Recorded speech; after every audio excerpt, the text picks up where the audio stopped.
Well, it has certainly been a rough week in wrestling, with so many sexual harassment accusations being thrown around. Um, it's just a dark time in professional wrestling at the moment. So, we're trying to get through this episode as quick as possible. Uh, kind of abbreviated this week, so let's get into it. This is All Elite Review.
What's happening, ladies and germs? This is PackerMan, and welcome to today's edition of All Elite Review here on this Father's Day.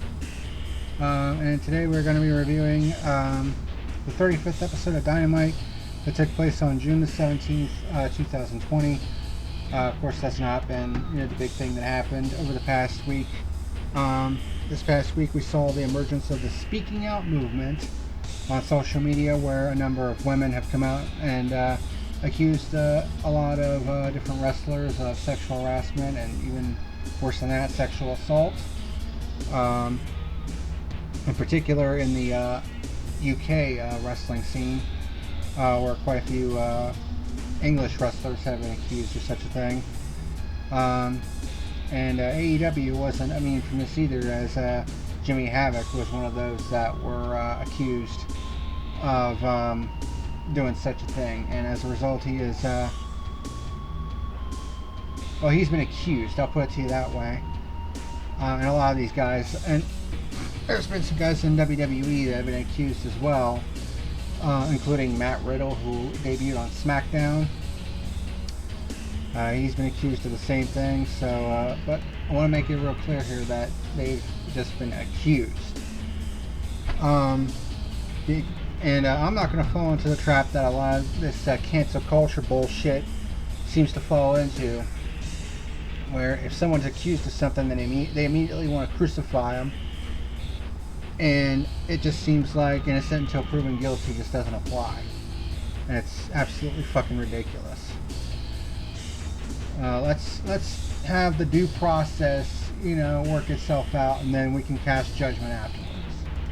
Because a lot of times, and I've seen it before, where someone gets accused of something, he or she gets crucified, gets hit by the cancel culture, online, internet mob mentality bullshit, and then they get proven innocent later on, and all of a sudden all those people, that were wielding the pitchforks, all of a sudden look like a bunch of fucking idiots. And I'm not falling into that trap, so... but Jimmy Havoc has entered rehab for mental health issues and I guess substance abuse problems. So, gonna try to get on the road to recovery as far as that's concerned. And AEW said that they will reevaluate their his employment status when it's all done, because if he is proven innocent of his accusations, then Obviously, he might be able to keep his job. However, if he's proven guilty, then I think AEW will disassociate him with him, probably for life, I would say. I would say a lot of people, especially on the indies, that are being accused of this shit, they're probably going to get blackballed from the industry regardless if they're found innocent or not, which I think is fucking stupid. If they are found guilty, then hell should rain down on them from above. But let's not ream the wrong guy, before all the facts are out. Let's let the due process work itself out, and then we'll cast judgment afterwards. But that's as far as I'm going to go with that. So let's go ahead and get into this review. Like I said, I'm going to abbreviate this.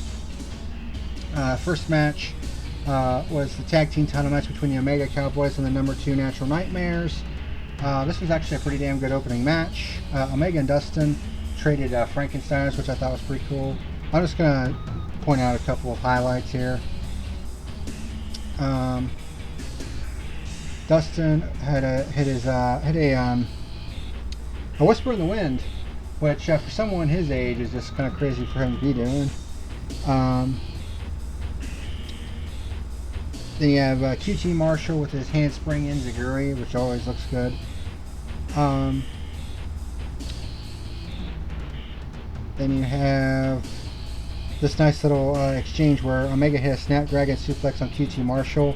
Dustin hit a Destroyer on Omega. Paige hit a Roaring Lariat on Dustin, and then QT hits the Diamond Cutter on Paige. And then the Omega Cowboys started teaming up on QT Marshall. Hit him with some, double team maneuvers, which eventually ended with the last call on QT and got the 3 count in the victory. So they will be moving on to Fyter Fest to defend their tag team championship. I give this match 3.5 stars out of 5. Next up, we had this video package promoting Anna Jay.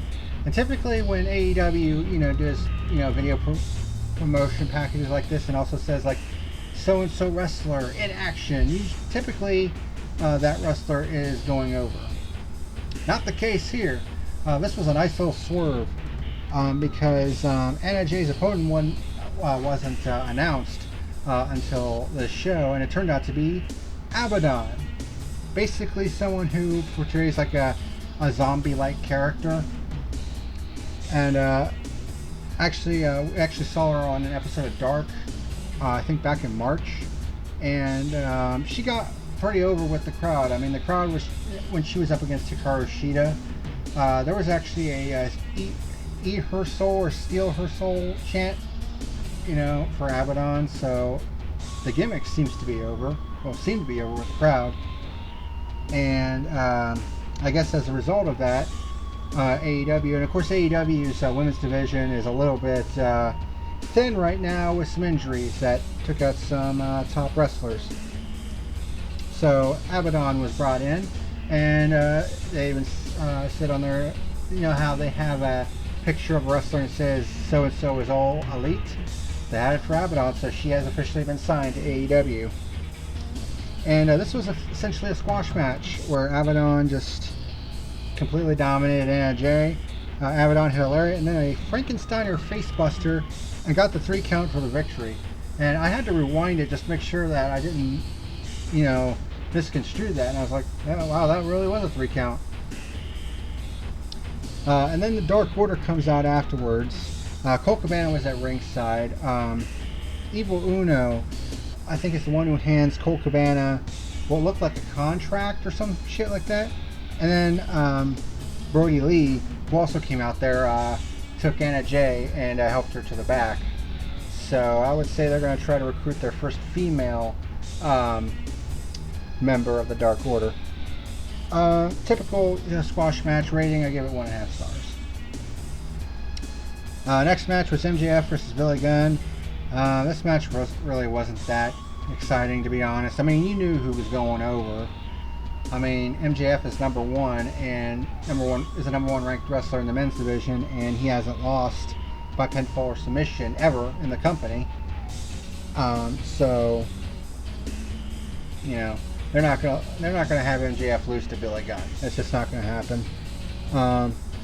I mean, there were some nice moves where Villigun hit his tilt-a-whirl slam. But of course, Wardlow, got up on the apron to cause a distraction. And MJF hit Billy with his loaded right hand, basically with the Dynamite Diamond Ring, and got the 3 count for the victory. I mean, it wasn't that entertaining of a match. I gave it 2 stars out of 5. And then you have MJF and Wardlow and Jurassic Express getting in each other's faces and start going at each other. And you had...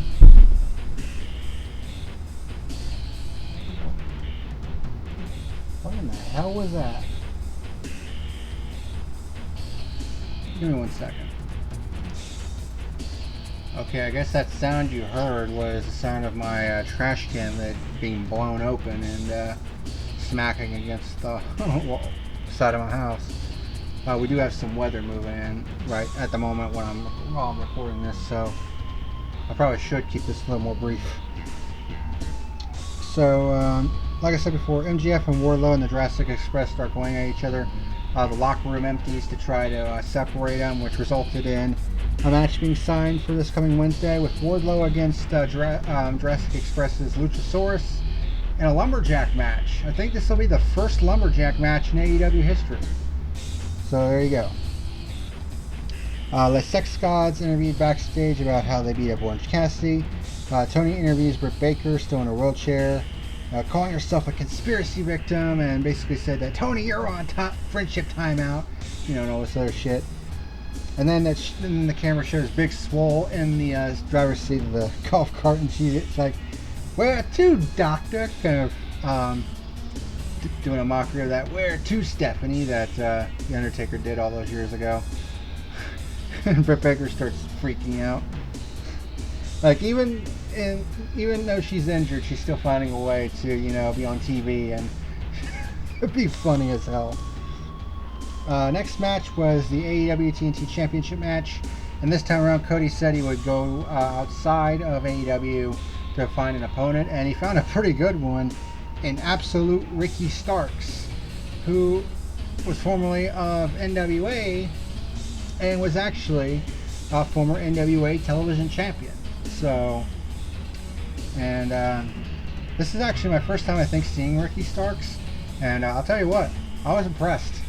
I mean, this guy's got some skill, and apparently he impressed the AEW brass as well, because they ended up signing him to an AEW contract. Apparently he's been a free agent for a bit, so this was, I guess you could say, a pseudo tryout match.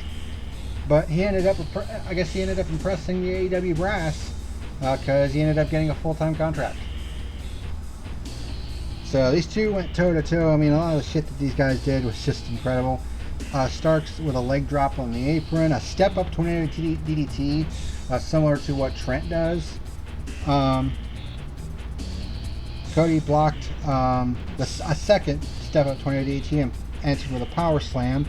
Hit a front suplex. Starks hit a superplex and a running crossbody, which sent both of them over the top rope. And a nice looking spear for a 2 count, but Cody would end up hitting the crossroads and got the 3 count and the victory. I gave this match 3 stars out of 5. The next match was a tag match between the Superbad Squad and the number 5 Young Bucks. There was lots of great wrestling in this match. It went on for about, I think, like almost 20 minutes. It was a 20-minute time limit, so I don't think it went that long. But of course, the Superbad Squad, it was using like weapons and shit like that to try to get the advantage. Let's see here. But yeah, this match went back and forth with all kinds of crazy moves. With Young Bucks saying risky business. Kip Sabian hit a nice coup de grace. Only got a 2 count though. And then the Young Bucks broke out their super kick party. And then a double Komagaye to Kip Sabian and got the 3 count and the victory. This was a damn good match, even though I abbreviated it a little bit because I do gotta get this done.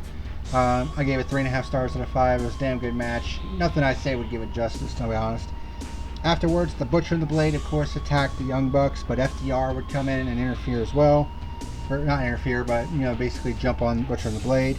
Young Bucks hit the super kick party on the Butcher, and then FTR would hit the Butcher with their Goodnight Express, aka the Shatter Machine.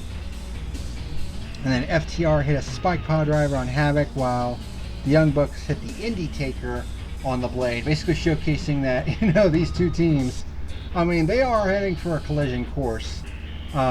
It's pretty obvious at this point, because I mean, this is something that's been, you know, teased for years. But I think AEW is definitely going to play this one. They're going to slow cook this one for sure.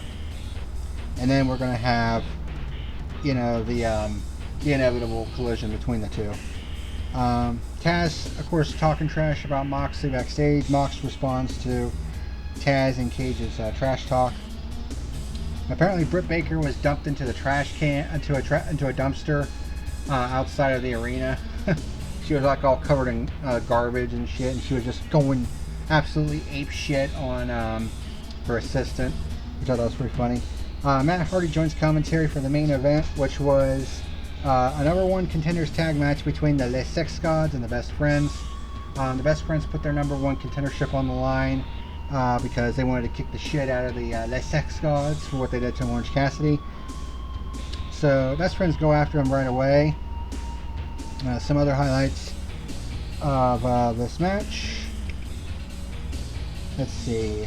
Let me take a look through my notes here. Sammy with his, gorilla pressing, Samoan drop that he usually does.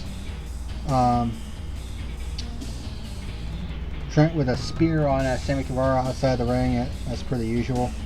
Trent's backdrop driver on Sammy. Sammy sold that one like a champ. Trent with a double stomp counter out of the corner. Chuck hit his Falcon Arrow on Sammy for a 2 count. His pop-up powerbomb for a 2 count. Best Friends with their Soul Food half and half combo. Chuck hit a rising knee strike, and Trent followed up with a sexy Chucky knee on Jericho. Y2J actually countered Trent's step-up tornado DDT into a walls of Jericho, which looked good. Sammy hit a Sky Twister press on Chuck. Back page here.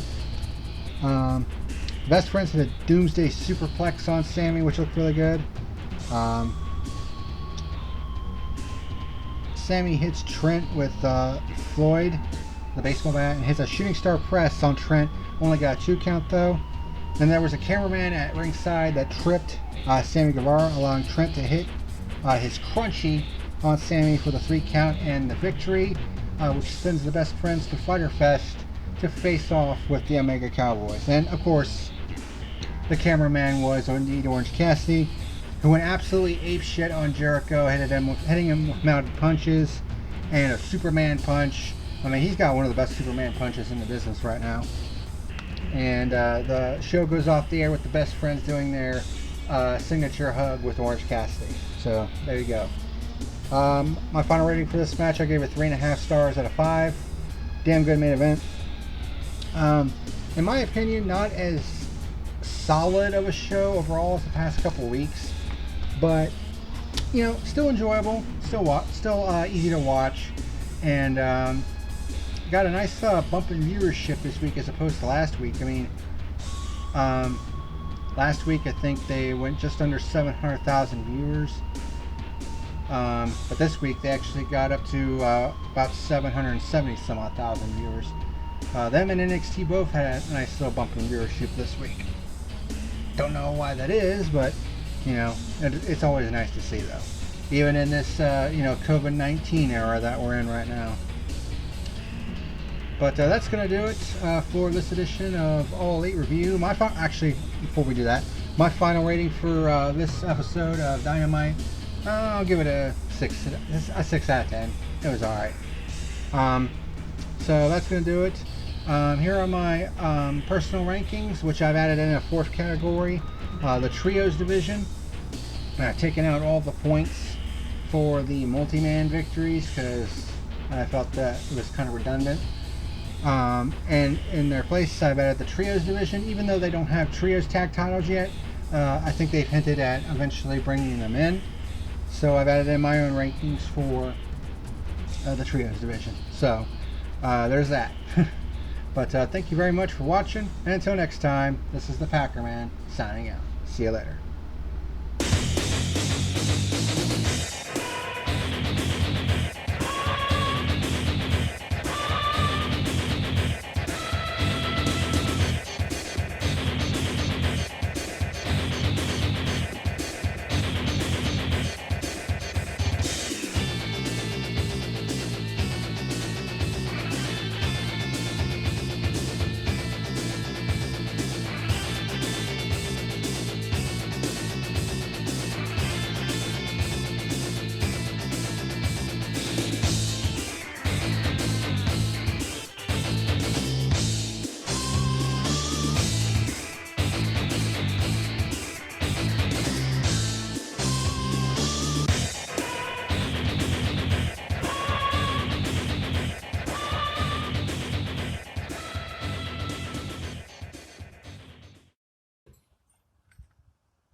You better like and subscribe or face the consequences.